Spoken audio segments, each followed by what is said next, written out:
अगर जातीय जनगणना नहीं होता है तो आप किस आधार पर 10% आपने दिया? अगर ओबीसी की जनसंख्या 50 से 60% के आसपास होनी चाहिए, उस आधार पर ओबीसी को आरक्षण दिया जाए। तो केवल सवर्णों को इसमें रखना, 4 जातियों को सिर्फ इस दायरे के अंदर में रखना, ये तो पूर्ण रूपेण इशारा करता है ना जातीय जनगणना कराने के लिए कॉलेजियम सिस्टम को समाप्त करने की बात करते हैं, उसमें ओबीसी आरक्षण को लागू करने की हम लोग बात करते हैं। माननीय मुख्यमंत्री जी का एक मैंने बयान देखा है, उन्होंने 10% के आरक्षण पर खुशी जाहिर की है।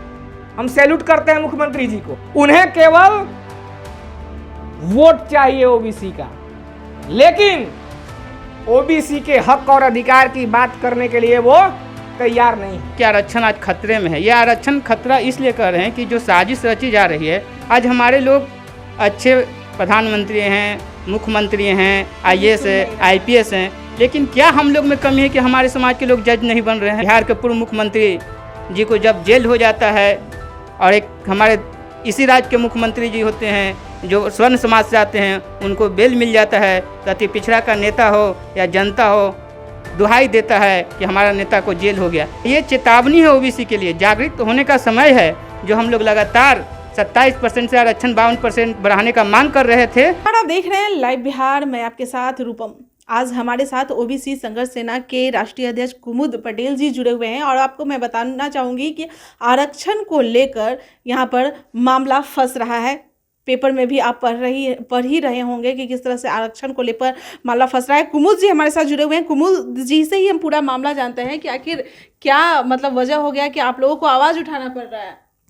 सबसे पहले आपके चैनल देखने वाले सभी को मेरा नमस्कार है।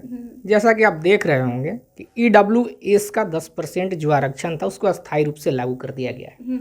खुशी की बात है कि 10% जिस प्रकार से लागू किया गया, लेकिन जो 50% का दायरा था वो दायरा क्रॉस होकर 59.5 हो गया है। तो कहीं ना कहीं एक जातीय जनगणना के तरफ ये 10% का आरक्षण इशारा करता है कि जातीय जनगणना पूरे देश के अंदर होना चाहिए। अगर जातीय जनगणना नहीं होता है तो आप किस आधार पर 10% आपने दिया? आपको हम बताते चले, आप देखे होंगे नगर निकाय का जो चुनाव था वो ट्रिपल टेस्ट को लेकर चुनाव को रोका गया, लेकिन 10% का जो आरक्षण था वो किस जनगणना के आधार पर आपने 10% का आरक्षण ये दिया? और उसमें भी अगर आप बात करते हैं आर्थिक स्तर पे, गरीबी के आधार पे आप बात करते हैं, लेकिन आप लोगों ने उसमें ओबीसी और एससी एसटी एक्ट को शामिल नहीं किया। जो एससी एसटी उसमें शामिल होना था आप लोगों ने शामिल नहीं किया। तो कहीं ना कहीं हम लोगों की यही मांग है कि अगर ओबीसी की जनसंख्या 50 से 60% के आसपास होनी चाहिए, उस आधार पर ओबीसी को आरक्षण दिया जाए। कितना दिया जाए? जितनी जनसंख्या हो जाए। 10% आप किस आधार पे दिए ये हमें नहीं मालूम है, लेकिन ओबीसी की जो जनसंख्या है उसकी आप जनगणना करा लीजिए। हम नहीं कर रहे कि अपने आधार पे आप दे दीजिए, उसकी जनगणना कराइए और जनगणना कराकर ओबीसी को उतना आरक्षण दे देना चाहिए। आपको हम बताते चले, जो चीफ जस्टिस ऑफ इंडिया जो कमेटी बनाई, 5 सदस्यीय कमेटी बनी, 5 सदस्यीय कमेटी में पांचों लोग स्वर्ण रहे, जो कि दो जज आपके दलित हैं, एक पिछड़े जज हैं। उसके बाद भी उन्हें कमेटी में नहीं रखना, ये तो एक साजिश हुई ना। एक साजिश के तहत उन लोगों को कमेटी में नहीं रखा गया। अगर वो लोग कमेटी में होते तो अपने समाज की बात वो रखते, लेकिन उन लोगों ने तो कमेटी में रखा नहीं। और लोग कह रहा है कि ये जातीय आरक्षण नहीं है, तो केवल सवर्णों को इसमें रखना, 4 जातियों को सिर्फ इस दायरे के अंदर में रखना, ये तो पूर्ण रूपेण इशारा करता है ना जातीय जनगणना कराने के लिए। कौन कौन 4 जाति हैं? 4 जाति तो सभी लोग जानते हैं, इसमें ज्यादा बताने, जो स्वर्ण कहे जाते हैं सभी उसमें है। जो स्वर्ण कैटेगरी के अंदर आते हैं वो सभी हैं। मतलब आपका कहने का मतलब है जो कमेटी बनाई गई वो लीपा पोती का काम किया जा रहा है। तो ऊपर से ही साजिश हुई ना, चीफ जस्टिस ऑफ इंडिया, वहीं से ये साजिश, वहीं से साजिश की रचना हुई। बार बार हम लोग कॉलेजियम सिस्टम की बात करते हैं, इसीलिए करते हैं, कॉलेजियम सिस्टम को समाप्त करने की बात करते हैं, उसमें ओबीसी आरक्षण को लागू करने की हम लोग बात करते हैं। संविधान हमें अधिकार देता है प्रश्न पूछने का, और हम लोग हमेशा प्रश्न पूछते रहे हैं, आवाज उठाते रहे हैं। अब हम लोगों की मांग यही है कि ओबीसी के आरक्षण के दायरा को बढ़ाया जाए। और माननीय मुख्यमंत्री जी का एक मैंने बयान देखा है, उन्होंने 10% के आरक्षण पर खुशी जाहिर की है। हम सैल्यूट करते हैं मुख्यमंत्री जी को कि आप 10% दे रहे हैं, अच्छी बात है, लेकिन ओबीसी की जितनी जनसंख्या है, आपने कहा है कि दायरा बढ़ना चाहिए, हम लोग आंदोलन करने रोड पे आएंगे, उसके लिए आपका समर्थन हम लोगों को चाहिए। अगर ओबीसी के हक की आप बात करते हैं, स्टालिन ने भी 10% आरक्षण का विरोध किया, लेकिन आज कुछ पार्टी के शीर्ष नेता जो आज बिहार में सत्ता में हैं, वो लोग मौन साधे हुए हैं। उन्हें केवल वोट चाहिए ओबीसी का, लेकिन ओबीसी के हक और अधिकार की बात करने के लिए वो तैयार नहीं है। अगर वो लोग ओबीसी के हक और अधिकार की बात नहीं करते हैं तो आने वाले समय में ओबीसी समाज उन्हें सत्ता से बेदखल करने का कार्य करेगा। इसलिए अभी भी समय है, उन्हें स्टालिन साहब से सीखने की आवश्यकता है और ओबीसी के मुद्दे पर आकर मुखर होकर बोलने की आवश्यकता है। आपका कहने का मतलब है कि आप प्रदर्शन करेंगे, तो उस समय पहले से ही चेतावनी दे रहे हैं मुख्यमंत्री को कि आकर हमारा मतलब जो है वो मांग स्वीकार कीजिए, आप भी ओबीसी से आते हैं।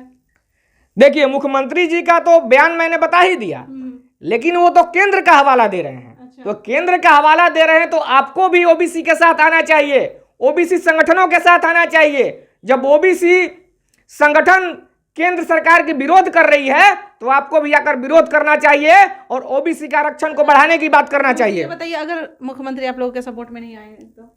अगर सपोर्ट में नहीं, हम तो पहले भी विरोध करते रहे हैं। प्रत्येक चैनल के माध्यम से हमने मुख्यमंत्री को भी घेरने का कार्य किया है। ओबीसी के जितने हक में अधिकार के लिए बात नहीं करते हैं, उनको हम लोगों ने पहले भी घेरा है और आने वाले समय में भी हम घेरते रहेंगे। चलिए, नीतीश जी हमारे साथ जुड़े हुए हैं। नीतीश जी, मुझे ये जानना था कि अभी जो ओबीसी की बात कर रही है, आप लोग इतना एकदम विपक्ष में हो गए हैं, तो ओबीसी का वोट मुख्यमंत्री को नहीं जाने दीजिएगा क्या? प्रधानमंत्री का सपना जो है वो नहीं पूरा होने दीजिएगा? देखिए, जो सुप्रीम कोर्ट का फैसला आया है बहुत दुर्भाग्यपूर्ण है। मैं बताना चाहता हूं कि जिस तरह से सुप्रीम कोर्ट ने एक बैरियर लगाया है कि EWS का जो 8 लाख तक, 8 लाख मतलब औसतन जिसका सालाना आय है, समझ सकते हैं कि अगर 8 लाख को अगर 12 से डिवाइड करते हैं तो मंथली इनकम हो सकता है 66,000 रुपया हो सकता है। और 66,000 मतलब मान के चलिए, या स्टेट गवर्नमेंट की नौकरी करने वाले हो या सेंट्रल गवर्नमेंट की नौकरी करने वाले हो, अगर गस्टेड छोड़ दिया जाए तो लगभग लोग उस दायरे में आ जा रहे हैं। तो कहने का मतलब है कि 85%, 15% आबादी वाले को 85% जो जनसंख्या है उसको मतलब देने का काम किया जा रहा है आरक्षण। ये भी बहुत दुर्भाग्यपूर्ण है। ये समझने की चीज़ है कि जिनकी आबादी 15% है और जो 15% में उनको 8 लाख का जो दायरा समय दिया गया है, उसमें सब लोग समाहित हो जा रहे हैं 5-6% मतलब लोग छोड़ के। इसलिए वो बहुत दुर्भाग्यपूर्ण है और ये फैसला के हम लोग घोर विरोध कर रहे हैं कि आने वाला समय में जो ये 5 बेंच दिया है फैसला, हम लोग PIL दायर करेंगे या पुनः याचिका दायर करेंगे और हम लोग पुनः विचार करने के लिए सुप्रीम कोर्ट जाएंगे। सीधे सीधे कह रहे हैं कि मुख्यमंत्री सपोर्ट नहीं किए हैं, बस नहीं, हम लोग लगातार चैनल से माध्यम से उठा रहे हैं कि आरक्षण आज खतरे में है। ये आरक्षण खतरा इसलिए कर रहे हैं कि जो साजिश रची जा रही है, आज हमारे लोग अच्छे प्रधानमंत्री हैं, मुख्यमंत्री हैं, IAS है, IPS हैं, लेकिन क्या हम लोग में कमी है कि हमारे समाज के लोग जज नहीं बन रहे हैं? ये सोचने का, मंथन करने का विषय है। जब तक हमारे लोग जुडिशियल सिस्टम में नहीं जाएंगे, इसी तरह से न्याय संगतपूर्ण नहीं मिलेगा जो न्याय मिलना चाहिए। जब हमारे बिहार के पूर्व मुख्यमंत्री जी को जब जेल हो जाता है और एक हमारे इसी राज्य के मुख्यमंत्री जी होते हैं जो स्वर्ण समाज से आते हैं, उनको बेल मिल जाता है, तो अति पिछड़ा का नेता हो या जनता हो दुहाई देता है कि हमारा नेता को जेल हो गया। ये समझने की चीज़ है कि जब तक हमारे समाज एग्रेसिव होकर, एकजुट होकर कॉलेजियम की समाप्ति नहीं होगा, जब तक इसी तरह से फैसला आएगा। और ये चेतावनी है ओबीसी के लिए, जागृत होने का समय है। जो हम लोग लगातार 27% से आरक्षण 52% बढ़ाने का मांग कर रहे थे, तो लोग बोल रहे थे कि कैसे मिलेगा। तो ये लक्ष्मण रेखा जो टूटा है, तो हम लोग के लिए एक खुशी का पल भी है, लेकिन एक दुख का भी पल है। इसलिए हम आने वाला समय में जो 27% आरक्षण है उसके 52% मांग करने के लिए लगातार सड़क से सदन तक हम लोग कुछ करेंगे। चलिए, बहुत बहुत धन्यवाद। तो आप देख ही रहे हैं कि किस तरह से ओबीसी के लिए इन लोगों का कहना है कि जातीय एक जनगणना होना चाहिए और उसके बाद जो आरक्षण है वो आरक्षण हमें मिले। और लगातार ये लोग जागरूक कर रहे हैं ओबीसी वालों को कि अगर हमारी मांगें नहीं पूरी हो सके यह लोग सड़क पर भी उतरे, प्रदर्शन भी करेंगे। चलिए, फिलहाल के लिए बने रहें लाइव बिहार के साथ। धन्यवाद। लाइव बिहार यूट्यूब पर सब्सक्राइब और फेसबुक पर लाइक जरूर करें।